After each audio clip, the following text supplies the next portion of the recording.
আজকে শেয়ার করব একেবারে পারফেক্টভাবে বিনা খাটনিতে খুবই সহজ পদ্ধতিতে একটা তালের বড়া রেসিপি। বাজারে কিন্তু তাল চলে এসেছে আর তার জন্য তোমরা আর দেরি না করে তালের বড়াটা রেসিপিটা দেখে বানিয়ে ফেলতে পারো। প্রথম থেকে শেষ পর্যন্ত কয়েকটা টিপস অ্যান্ড ট্রিক্স ফলো করলে নতুনরাও কিন্তু একেবারে পারফেক্ট তালের বড়া বাড়িতে বানাতে পারবে আর খেয়ে সবাই ভীষণ প্রশংসা করবে আর খেতে হবে দুর্দান্ত। তো চলো আজকে ঝটপট দেখে নেবে ভিডিওটা। তার জন্য সবার প্রথমে এখানে একটা বড় মিক্সিং বোলের মধ্যে অ্যাড করেছি মেজারমেন্ট কাপ মেপে 1 কাপ পরিমাণ তালের পাল্প। এখানে আমি একটা বড় সাইজের পাকা আর কালো দেখে তাল নিয়ে পাল্পটাকে খুব ভালো মতন ছাড়িয়ে নিয়েছি। ওর মধ্যে অ্যাড করেছি ওই একই কাপের হাফ কাপ পরিমাণের সুজি আর তার সঙ্গে স্বাদ মতন চিনি। তালের পাল্পের সাথে সুজি আর চিনিটা একসঙ্গে দিয়ে খুব ভালো করে মিশিয়ে রাখতে হবে, তাহলে কিন্তু সুজিটা ফুলে ফেপে সফট হয়ে যাবে আর বড়াগুলো একেবারে পারফেক্ট হবে। তার জন্য এখানে সুজিটা একটুখানি এই রসের মধ্যে অ্যাড করে খানিকক্ষণ মিশিয়ে ভিজিয়ে রাখতে হবে। তার সঙ্গে আমি স্বাদ মতন চিনিটাও অ্যাড করে দিয়েছিলাম। যেহেতু চিনিটা একটু মোটা দানা, তার জন্য এখানে চিনিটা আগে অ্যাড করে তালের পাল্পের সাথে মিশিয়ে রাখতে হবে। তো 3টে উপকরণ অ্যাড করে এবার খুব ভালো মতন তালের পাল্পের সাথে মিশিয়ে রাখতে হবে আর খানিকক্ষণ ভিজিয়ে রাখতে হবে ঢাকনা চাপা দিয়ে। মোটামুটি আধ ঘন্টা মতন রাখলে হয়ে যাবে।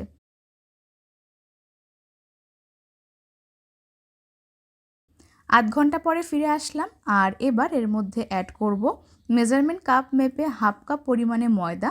তার মধ্যে অ্যাড করেছি ওই একই কাপের হাফ কাপ পরিমাণ নারকেল কোড়া। নারকেল কোড়াটা তোমরা অবশ্যই অ্যাড করবে, তাহলে কিন্তু বড়া টেস্টটা একেবারে পাল্টে যাবে। তার সঙ্গে 1 চিমটে লবণ দিয়ে এবার সমস্ত কিছু হাত দিয়ে ভালো করে মেখে নিতে হবে আর খানিকটা সময় ফেটিয়ে নিতে হবে। এখানে কিন্তু কোনোভাবে ব্লেন্ডার ইউজ করবে না, হাত দিয়ে মিশ্রণটাকে ভালো করে ফেটাবে, তাহলে বড়াগুলো একেবারে পারফেক্ট হবে।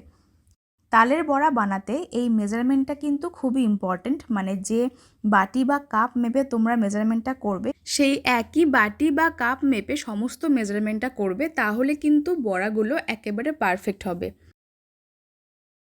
প্রথম থেকে শেষ পর্যন্ত জাস্ট কয়েকটা টিপস অ্যান্ড ট্রিক্স ফলো করলে তোমরাও কিন্তু খুবই সহজে বড়াগুলো বাড়িতে বানাতে পারবে। আর অবশ্যই 1 চিমটে লবণ দেবে, যেহেতু মিষ্টি জাতীয় খাবার তার জন্য এখানে 1 চিমটে লবণ দিলে কিন্তু স্বাদটা ব্যালেন্স হবে। তো হাত দিয়ে খানিকটা সময় ভালো করে ফাটাতে হবে। ততক্ষণে তোমরা আমাকে কমেন্টে জানিয়ে নাও যে আজকের ভিডিওটা কে কোন জায়গা থেকে দেখছো, তাহলে কিন্তু আমি তোমাদের প্রত্যেকের কমেন্টে ধন্যবাদ জানাতে পারবো। আর আজকের ভিডিওটা ইউটিউব থেকে দেখলে অবশ্যই দারুণ টেস্ট চ্যানেলটি সাবস্ক্রাইব করে পাশে বেল আইকনটা প্রেস করো, এতে এরকম সমস্ত রেসিপির আপডেট তোমাদের কাছে খুবই তাড়াতাড়ি পৌঁছে যাবে। তো এখানে আমি 10 থেকে 12 মিনিট মিশ্রণটাকে খুব ভালো মতন হাত দিয়ে ফেটিয়ে নিয়েছিলাম। যত ভালো করে ফেটাবে তত কিন্তু বড়াগুলো পারফেক্ট হবে। তো এবার বড়াগুলোকে বানাবার জন্য কড়াইতে বেশ খানিকটা পরিমাণে তেল দিয়ে হাই হিটে তেলটাকে ভালো মতন গরম করবে। তেলটা অবশ্যই হাই হিটে ভালো করে গরম করবে, তাহলে কিন্তু বড়াগুলো দেওয়ার সঙ্গে সঙ্গে ফুলে ফেপে ওপরে ভেসে উঠবে। তো এখানে আমি খানিকটা পরিমাণে তেল দিয়ে হাই ফ্লেমে ভালো মতন গরম করে ওই বড়ার মিশ্রণটা থেকে অল্প অল্প করে মিশ্রণ নিয়ে তেলের মধ্যে ছাড়তে হবে। আর প্রথম ব্যাচে কিন্তু মোটামুটি অনেক কটা বড়া ধরে যাবে। একদমই অল্প অল্প করে মিশ্রণ দিয়ে ছাড়বে, তা না হলে বড়াগুলো ভাজার পরে কিন্তু আরও বেশি সাইজে ফুলে যাবে আর অনেকটা বড় হয়ে যাবে। তার জন্য একদমই অল্প অল্প করে মিশ্রণ তেলের মধ্যে ছাড়বে।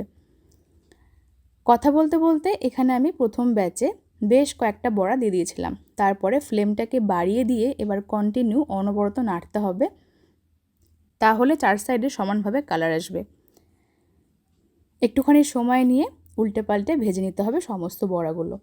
সামনেই কিন্তু জন্মাষ্টমী আসছে, আর তাছাড়াও তোমরা বিশেষ করে যারা তালের বড়া খেতে পছন্দ করো তারা কিন্তু আজকের রেসিপিটা একেবারে প্রথম থেকে শেষ পর্যন্ত ফলো করে বাড়িতে বানিয়ে ফেলতে পারো। নো ফেইল একটা রেসিপি, আর খেতে হবে দুর্দান্ত। জাস্ট এই কয়েকটা টিপস অ্যান্ড ট্রিক্স ফলো করলে তোমরা বাড়িতে পারফেক্ট বড়া বানাতে পারবে। তো দেখো খানিকটা সময় উল্টে পাল্টে প্রথম ব্যাচের বড়াগুলোকে কিন্তু ভেজে নিয়েছি। পরের ব্যাচে তালের বড়াগুলোকেও একই রকম করে ভেজে নিতে হবে। একদমই অল্প অল্প করে মিশ্রণ এর মধ্যে অ্যাড করবে। সমস্ত বড়াগুলো ভাজার সময় তেলটা কিন্তু একেবারে হাই হিটে রাখবে। একইভাবে দ্বিতীয় ব্যাচের বড়াগুলোকে দিয়ে দিয়েছিলাম, তারপরে উল্টে পাল্টে আর এরকম একটা কালার আসা পর্যন্ত বড়াগুলোকে উল্টে পাল্টে ভেজে নিতে হবে। তো বন্ধুরা, আজকের রেসিপিটা আশা করি তোমাদেরও অনেকটা কাজে আসবে। আমার মতন তোমরা কারা কারা তালের বড়া খেতে পছন্দ করো সেটা আমাকে অবশ্যই কমেন্টে জানাতে পারো। আমার তো খেতে ভীষণ পছন্দ, আর আশা করি তোমাদেরও অনেকেরই পছন্দ হবে। তার জন্য আজকের রেসিপিটা অবশ্যই তোমরা একদিন বাড়িতে বানিয়ে ফেলতে পারো, আর খেয়ে তোমাদের কেমন লাগলো সেটা আমাকে জানিও। তো চলো আজকের মতন এই পর্যন্ত। সকলে খুব ভালো থেকো। ধন্যবাদ।